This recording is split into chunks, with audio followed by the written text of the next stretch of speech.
Section 1. You will hear a man phoning to complain about a flight. First, you have some time to look at questions 1 to 3.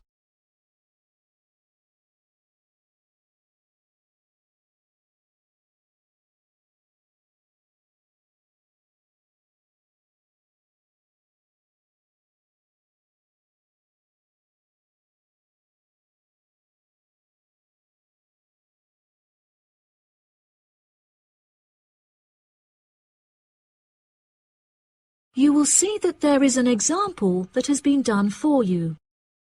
On this occasion only, the conversation relating to this will be played first.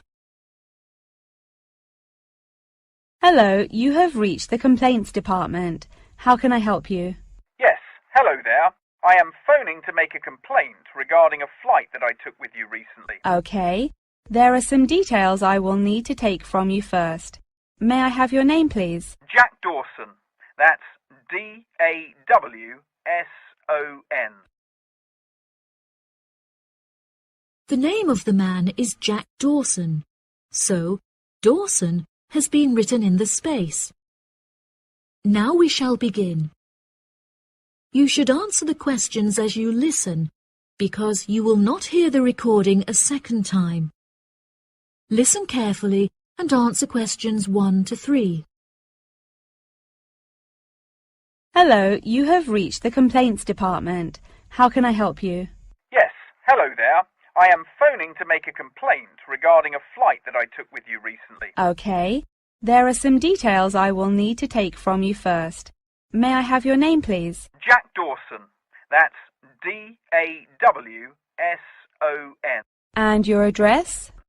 It's 33 Hillcrest Road. That's Hillcrest.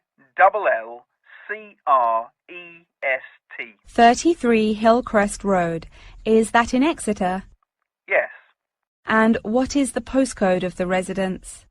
It's AL698GQ. Thank you. Do you have a telephone number? Yes, the number at my office is 754688. That's good. And may I just take a home phone number for you in case of emergencies? No problem. It's 798662. Are they both local numbers? Yes. Before you hear the rest of the conversation, you have some time to look at questions 4 to 10.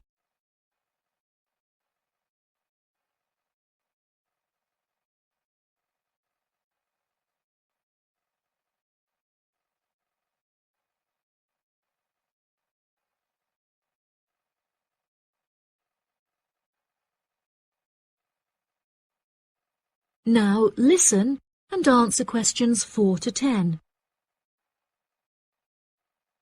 Okay, great.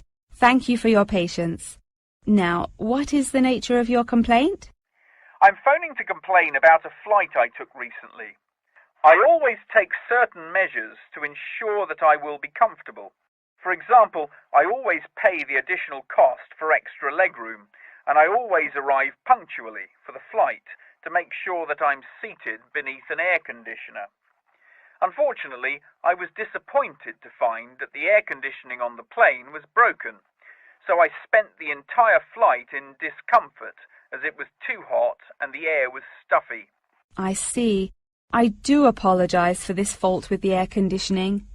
Now, while I have you on the phone, would you mind answering a short questionnaire regarding your recent flight?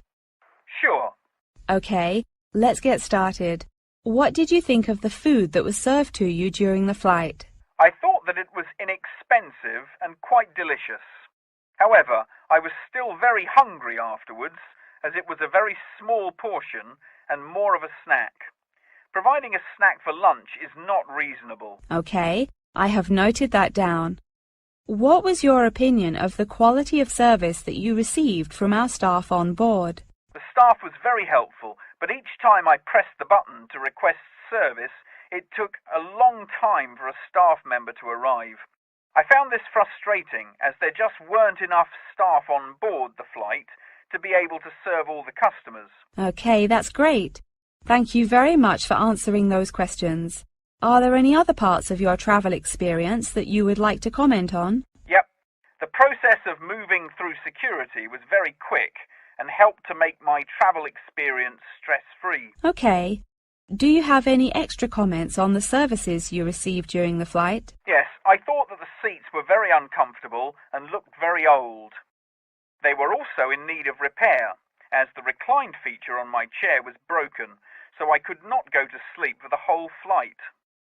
Luckily, the entertainment facilities were very good, so I was able to distract myself by watching movies. Thank you so much for taking the time to answer all of my questions. We would like to offer you some gifts as a goodwill gesture, with a 20% discount on the cost of your hotel stay. We also appreciate that international calls to your home country can be expensive, and we are sure that you would like to keep your family updated on your travels. So please accept a phone card which has a credit of £20. Oh, that's really great. Thank you so much for the gifts. No problem. We look forward to having you travel with us again soon. Have a fantastic vacation. Thanks. Bye. That is the end of section 1. You now have half a minute to check your answers.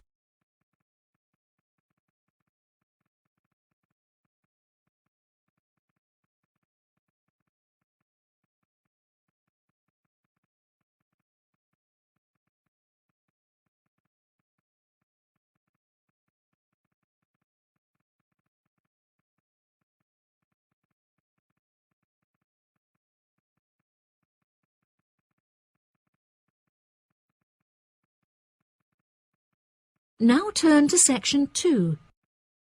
Section 2. You will hear part of a talk given by a member of staff at a car rental company. First, you have some time to look at questions 11 to 16.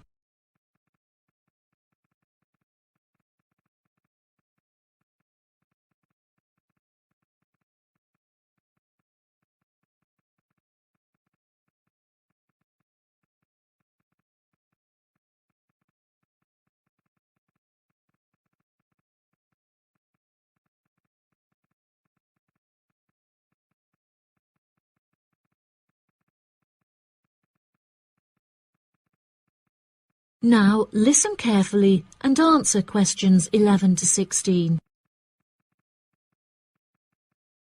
Good morning, listeners, and welcome back to Star Radio. Today on the show, we have a visitor from Yazoo Car Rental, who is going to give us an insight into his company and into the public transport system. Welcome, Jonathan. Thank you for having me. Yes, I would like to start by introducing my company, Yazoo Car Rental. We are the cheapest and most reliable rental company in the city and have won multiple awards for the quality of our services. This success did not come easily, however, and it proved important that we stay fresh and are always thinking of ways to attract new customers. Our first attempt to do this was to offer a free gift with every car rental, which we were confident the customers would be very interested in. The offer of a free Hoover with each rental, however, did not attract any new customers, so we quite quickly stopped offering it. In 2002, a new taxi company opened next door to us, and we started losing a lot of business to them. So we introduced an offer that we hoped might compete with their service. We offered a new package where you could rent a car with a driver for a small extra fee.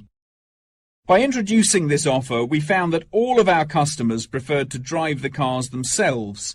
So again, this offer was unsuccessful in attracting more customers. Learning from these mistakes, we decided to offer a package service where the customer no longer had to come to our offices to pick up the rental car.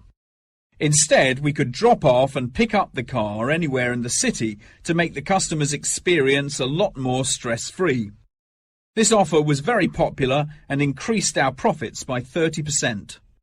In order to attract a younger demographic, we updated the models of cars that we offered for rental. We began offering more trendy cars, such as minis and smart cars, that we thought might appeal to the younger crowd, and we also purchased them in more fun colours like reds and greens. This offer attracted some new customers of a younger age group, however, not as many as we hoped. Next, I decided to offer our services at a discounted price on our website, where it could be seen by thousands of people. I thought that this could be a great way to attract a number of new customers who would never have heard of us before, and it worked fantastically well. Following the success of the discount offer, we had so many customers that it became necessary to open a new branch of the company in the centre of the city. The cost of renting offices in the city centre was very high, so we hoped that our profits would justify this expensive decision. We made enough profit to keep our city centre offices open, but we had hoped for a greater increase in customer numbers. Before you hear the rest of the talk, you have some time to look at questions 17 to 20.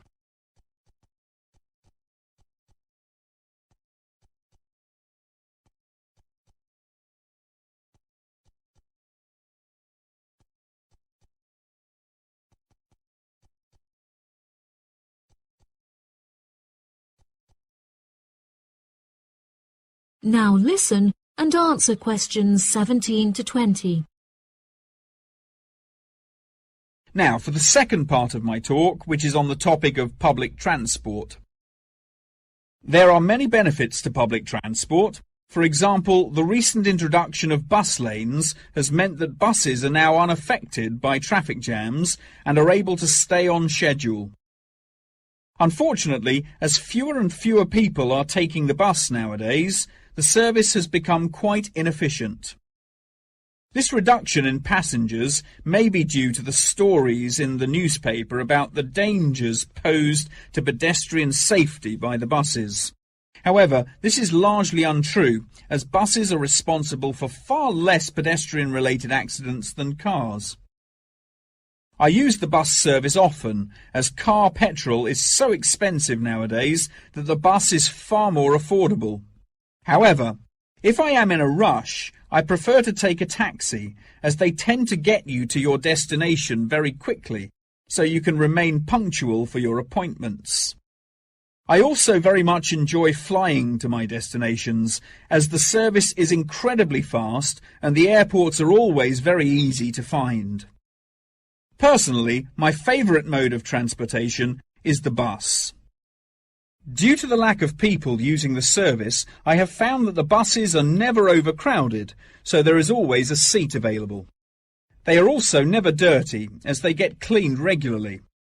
However, I have found that sometimes the bus can be over a half hour behind schedule, which can be very frustrating. There has been a lot of fluctuation in the price of bus tickets in the last couple of years. In the past, £1.80 for a ticket was enough to sustain the bus companies. However, as the price of fuel increased, so did the ticket prices. Now the ticket prices are declining as the bus companies try to encourage more people to use their service again. Well, that's all from me today. Thank you for listening.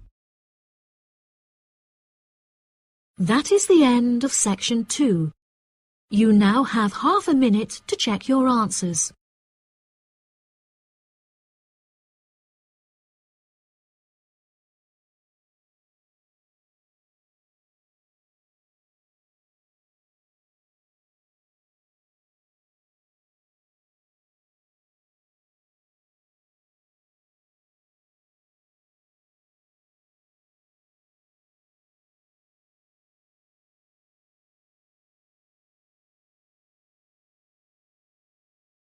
Now turn to section 3.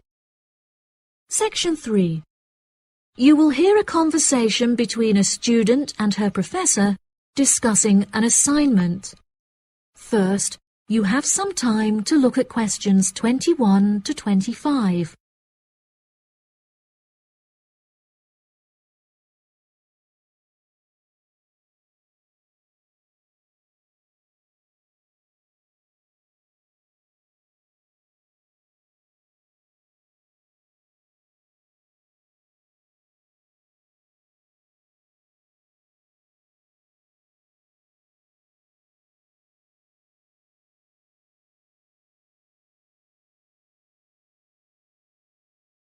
Now listen carefully and answer questions 21 to 25. Excuse me, Dr. Thompson. May I speak to you for a minute? Of course. Please come in. I'm Alexandra Jones. I'm studying business here at the university, and for my assignment I have to carry out a survey of people who own their own organizations. I heard that you are the founder of your own company, and I was wondering if I could ask you some questions about it. Yes, of course. Please fire away. Okay, great. We'll get started. Did you encounter any problems whilst you were starting your company? Actually, it was not as hard as I anticipated.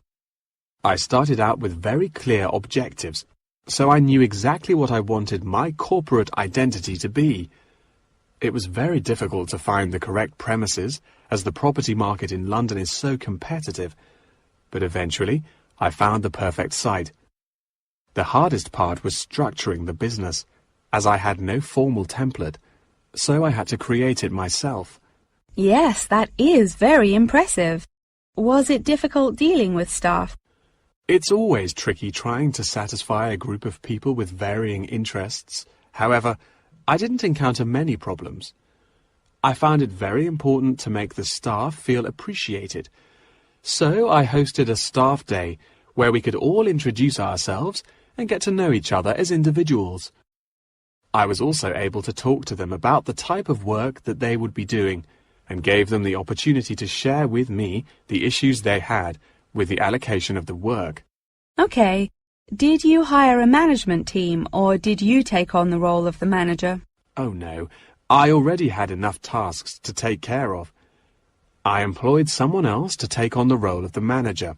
However, he never consulted me before making decisions, so I was forced to let him go and hire someone else. And what did the other staff think of the new manager? They had a great deal of respect for him. It definitely helped that I consulted with them before hiring him. They were surprised that he has been so successful in his role at the company, despite the longer meeting hours. Since the company opened, has it had any great achievements? There are many aspects of the company that I am pleased with. However, there is one achievement of which I am particularly proud. I wanted a mural painted to brighten up our entrance area, so I decided it would be a great idea to invite the local primary school to create one for us. The youngsters had a great time, and I know they were thrilled to be included. Oh, that's lovely. Before you hear the rest of the conversation, you have some time to look at questions 26 to 30.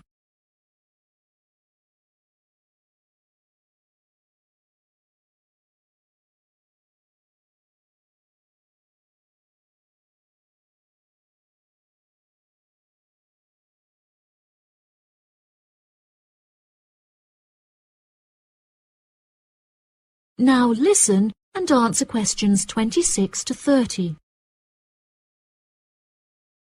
Have you encountered any major problems since you opened the company? Yes, we are always encountering issues with employment because it is very hard to find people who are qualified for the roles that we are offering. But unfortunately, there is no solution to this. One of our administrators also recently left to go on maternity leave, which put us in a tricky situation. However, we have managed to find a temporary replacement for her. It's also now approaching the period when we must carry out our financial training, so I need to find a venue with enough space to hold everyone. It will be interesting trying to organize that event. Oh gosh, I can imagine. I find it hard enough to organize myself. Organization is a difficult thing to master, but it is also essential for success. Whilst I was learning how to stay organized, I realized that the role of motivation is essential. Okay, that's great. I also suggest that you visit the library, as there is a section on culture that will have some very valuable material on how to develop your organization skills. Okay, I'll head to the library when we're finished. I think you will find it very useful. They also have a collection of documentaries on the subject of personal organization, and I suggest that you look up the literature on management of change. I personally found these sources incredibly useful. Articles are also a valuable resource, and we have a whole collection of them in our university library. I advise that you look at Section 2, where you will find articles on the nature of volunteering. That's great. Thank you so much for your help. No problem. That is the end of Section 3. You now have half a minute to check your answers.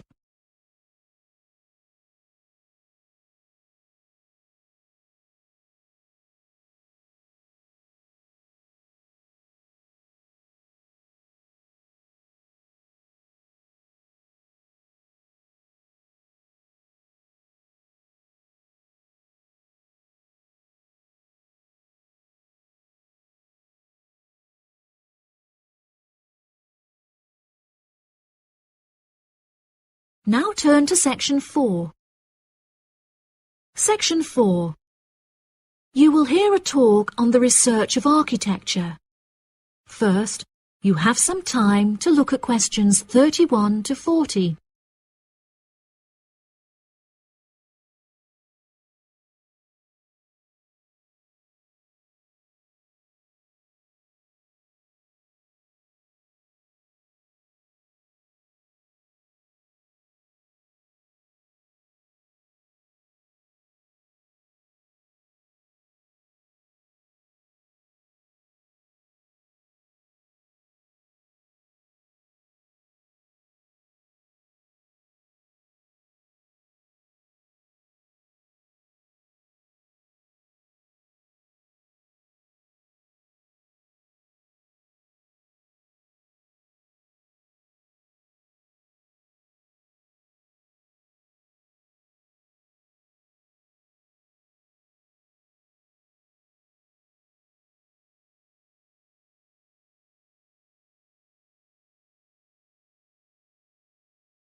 Now listen carefully and answer questions 31 to 40.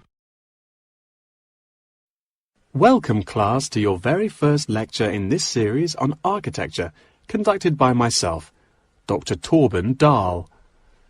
Today we will be looking into the relationship between climate and architecture, where I will be giving you a critical overview of the main climate influences that shape the design of buildings.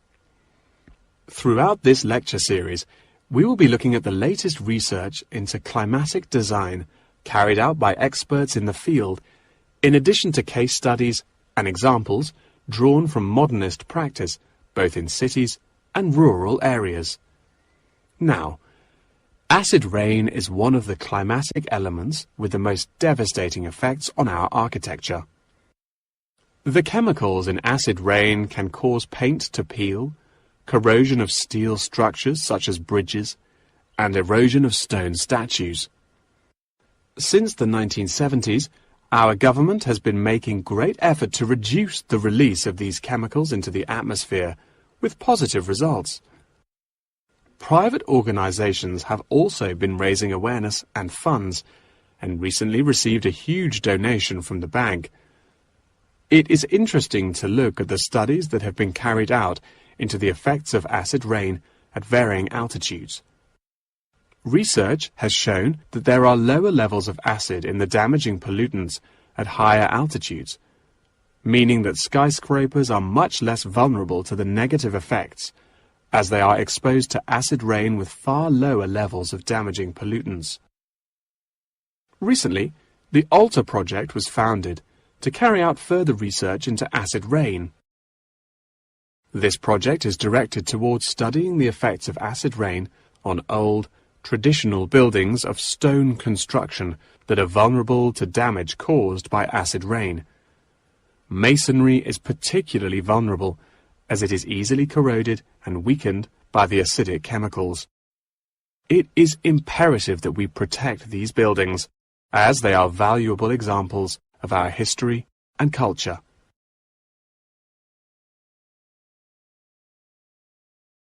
Pollution is one of the main sources of concern in the present day. The construction industry contributes considerably as a source of pollution in its day-to-day processes of creating building materials such as concrete and glass. However, more new sustainable methods are being developed to counter this. A recent case study for this is Sky Tower, whose windows have been made from recycled glass to prevent pollution from the glass-making process. Water is the most problematic element to be considered in construction. It is imperative that construction elements, such as the insulation, are fitted into the building in dry weather to prevent it from getting wet. This makes winter an undesirable season for construction, as the heavy rainfall can have adverse effects on the building. Another climate type that has an enormous effect on buildings is humidity.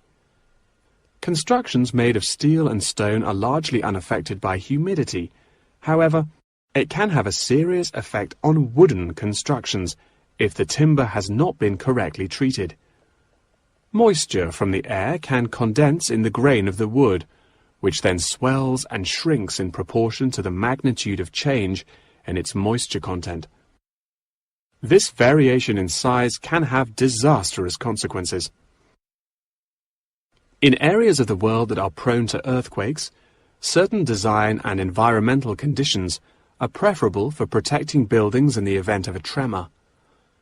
Engineers have come up with numerous building procedures to help minimize shaking in buildings. For example, tall buildings have height restrictions and counterweights, and multi-story buildings have reinforced floors and walls.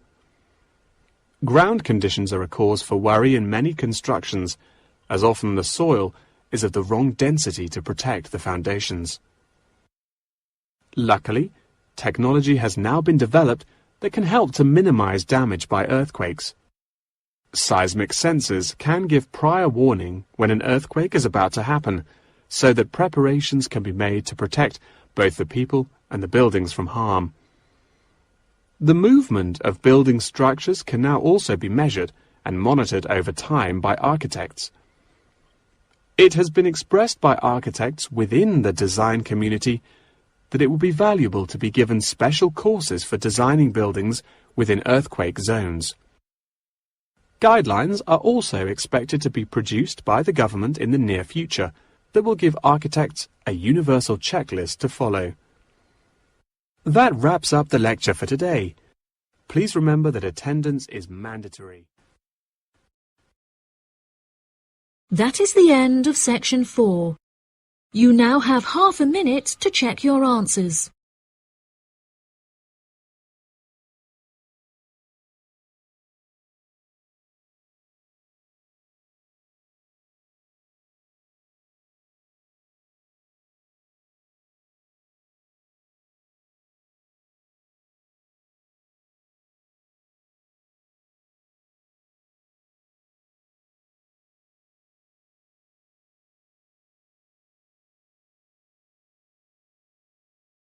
That is the end of the listen.